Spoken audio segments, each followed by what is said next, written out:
Olá, eu sou o presbítero Cleverton, da Igreja Logos. Nós voltamos com mais uma contação de histórias através da Palavra de Deus. E como temos ensinado para você em toda história, se alguém disser que traz uma mensagem de Deus para você, você tem que usar um filtro. Um filtro de duas etapas. A primeira etapa, a mensagem que essa pessoa diz que está trazendo está coerente com as Escrituras? Você precisa conhecer as Escrituras. A segunda etapa, você aprendeu algo sobre Deus, sobre a pessoa dele, sobre a vontade dele e sobre Jesus depois que essa pessoa acabou de trazer essa mensagem? Se a resposta for não para qualquer uma dessas perguntas, essa mensagem não vem de Deus. Então não seja enganado por falsos profetas, por falsos mestres, por falsos pregadores, ok? Use esse filtro. E essa história de hoje pretende falar sobre ofertas. Não fique arredio, achando que eu quero o seu dinheiro, dizendo, já vem o cara passar sacolinha aqui. Não é isso que eu estou querendo dizer, muito pelo contrário. Eu é que quero ofertar o que eu recebi de Deus para você, nessa oportunidade. Talvez esse seja o aspecto mais desconsiderado da oferta. Que se temos algo para ofertar, foi Deus quem nos ofertou primeiro. Ele nos ofertou recursos e nos ofertou a capacidade para fazer isso. Lá no Jardim do Éden, Adão, ele recebeu tudo que você possa imaginar disponibilizado para ele. E ele entrou num processo diante de Deus de aprendizado e capacitação. Para quê? Para ele poder crescer e cooperar com Deus, o seu Criador, devolvendo algo para Deus. Obediência, amor. Então, veio a desobediência na humanidade com relação ao seu Criador. O pecado entrou no mundo, e houve o afastamento de Deus. Mas esse afastamento não ocorreu antes de Deus dar uma proteção para o casal, para Adão e Eva. Aquelas vestes de pele de animal que Deus providenciou para cobrir aquele casal era uma proteção. E o afastamento de Deus também não ocorreu antes de Deus dar a revelação, à humanidade de que ele continuaria agindo em prol da humanidade para restaurar esse relacionamento quebrado com ele. Então, o Deus Criador, ele é assim, ele deu de si ao criar essa criatura à sua imagem e semelhança.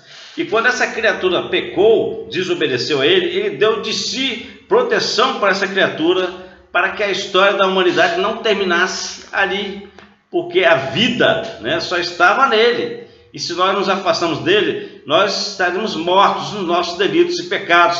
Mas Deus nos poupou ainda, nos dando a oportunidade de viver essa vida terrena, até que a gente encontre o caminho de retorno para ele. Então Deus deu de si proteção para nós. E por mais que as coisas fossem piorar, porque já estava previsto da degeneração, dos espinhos, dos abrolhos, das dores que viriam por causa do pecado, mas é isso que acontece, o caos e a depravação, eles seguem a desobediência e o pecado. Então as coisas só tenderiam a piorar. E mesmo assim Deus deu de si para a humanidade, Deus, aquele que é verdadeiro, aquele que é galardoador daqueles que o buscam, ele deu de si ao prometer à humanidade um Salvador. Todas essas coisas provinham dele para nós, mesmo nós estando rejeitando o senhorio dele sobre nós. Então, esse é o conceito bíblico de oferta. E a gente tem que aprender esse conceito com o próprio Deus. Um homem não pode dar nada para Deus que tenha real valor, porque se ele tem algo, foi o próprio Deus que já deu para ele. Um homem só pode ofertar para Deus de forma que dê origem a algo positivo nesse relacionamento com Deus, se ele ofertar a si mesmo, se ele se consagrar para Deus. Então a oferta tem que ser você mesmo. E esse princípio que eu estou falando aqui, ele é confirmado na história de Caim e Abel. Vocês conhecem essa história? Abel, ele era pastor de ovelhas e Caim era lavrador. Caim cuidava da terra, e Abel cuidava do gado, cuidava das ovelhas. Abel tinha esse relacionamento íntimo com vida, não, a vida palpável, criação, multiplicação. Caim trouxe, ao apresentar ofertas para Deus, ele trouxe dos frutos da terra. Porém, Abel, ao trazer ofertas para Deus, ele trouxe as primícias do rebanho e os produtos desse rebanho. Aí acontece que está escrito nas Escrituras que Deus não aceitou a oferta de Caim, mas a oferta de Abel, Deus aceitou. Por que aconteceu isso? Então muitos pensam que Caim descobriu um jeito, de trazer a oferta que agradasse a Deus, uma oferta, que ele soube escolher o tipo de oferta para apresentar a Deus, porque ele apresentou sacrifício de animal, apresentou gordura. Então Abel foi esperto, ele descobriu uma forma de fazer a oferta, um tipo de oferta que agradasse a Deus. Mas se você ler as Escrituras, um pouco depois, ela vai nos revelar o real motivo da aceitação e da rejeição das ofertas. Esse real motivo está em Gênesis 4, versículos 4, segunda parte, ao 5, a primeira parte, versículo 5. Diz assim: agradou-se o Senhor de Abel e de sua oferta, ao passo que de Caim e de sua oferta Deus não se agradou. Então, existe um questionamento a ser feito. Por que Abel sabia o que fazer?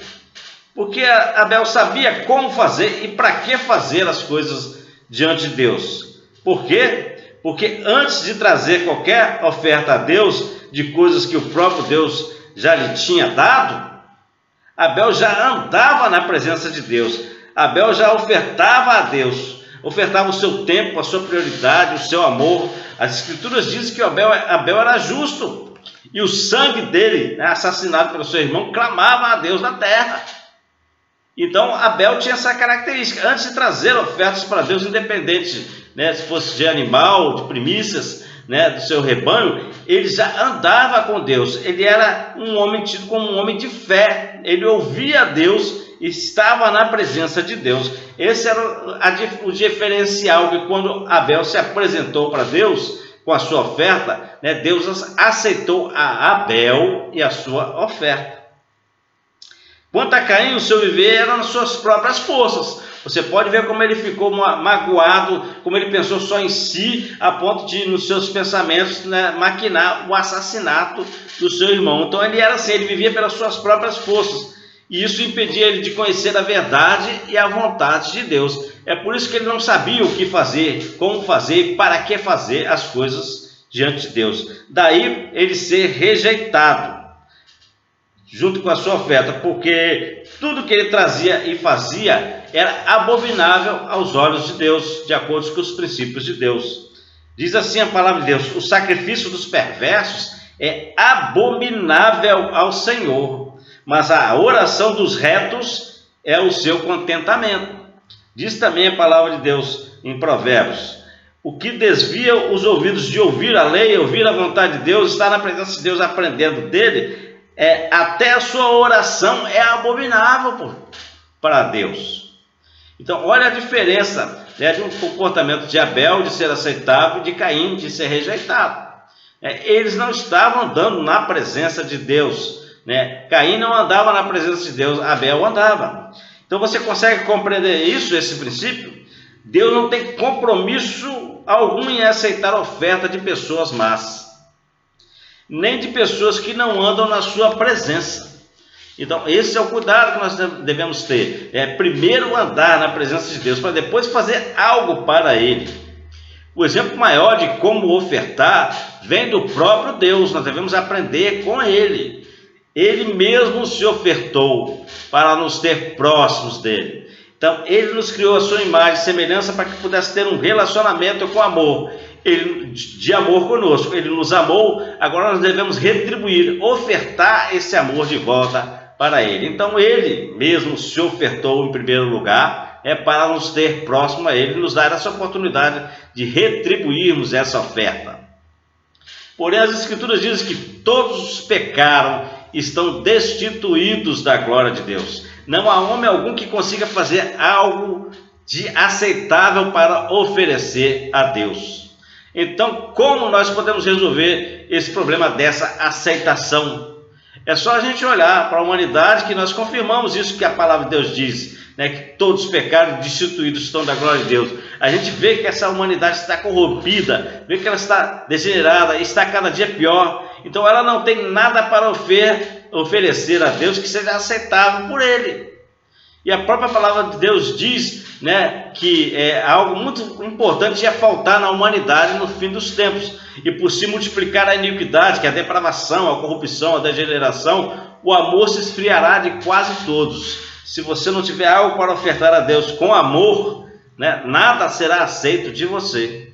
Então, como então ser aceitos por Deus com uma oferta agradável por Ele, se nós estamos nessa condição que a Bíblia nos revela? Deus já resolveu esse problema. Ele prometeu na sua palavra, em vários momentos da sua palavra tem essa promessa. E Ele cumpriu, né, nos ofertando, né, uma saída para esse problema que a gente tem de não poder fazer nada de nós mesmos para chegarmos a Ele. Deus deu de si mesmo para remover a barreira que nos impede de sermos aceitáveis aos seus olhos. Gálatas 2:20, Paulo diz: logo, já não sou eu quem vive, mas Cristo vive em mim. E esse viver que agora eu tenho na carne, vivo pela fé no Filho de Deus, que me amou e a si mesmo se entregou por mim. Eu não conheço a sua condição, não sei como você está hoje diante de Deus, mas eu quero dizer que é hora de você deixar de ser melindroso. Quando a gente começa a falar algo sobre a nossa condição espiritual, você diz: não julgueis, pare de ser melindroso, aceite e ouça a verdade, né, que nós temos para falar, que está nas Escrituras, e essa verdade te libertará. Se Jesus não for a sua prioridade, se você não estiver, né, aprendendo de Jesus dia a dia, se você não estiver amando a Jesus e nem seguindo os seus passos, Deus não aceitará nada vindo de você. Porque Ele amou o mundo de tal maneira que deu Jesus, Ele ofertou Jesus. Jesus nos amou com o mesmo amor, com a mesma intensidade, a ponto de dar-se por nós. Então esse é o conceito de oferta. Deus te deu a vida que estava nele. Ele preserva essa vida em você. E Ele te dá a oportunidade, né, de manter essa vida eternamente. Então o que você tem que fazer agora? Oferte essa vida a Ele de volta. Amém? Se essa mensagem caiu no seu coração e você quer voltar-se para Deus, conte conosco nessa caminhada, nos procure. Nós temos contatos aqui descritos embaixo dessa mensagem, né? WhatsApp, e-mail, você pode deixar nos comentários também, né, algo que nos permita contactar você. Pode compartilhar essa mensagem, ela é pública. Avisa os conhecidos que nós temos esse formato de contação de histórias mais curto, é bom para a gente trocar mais ideias, compreender mais. Deixe o seu joinha se você gostou da mensagem, inscreva-se no canal para nos ajudar, ok?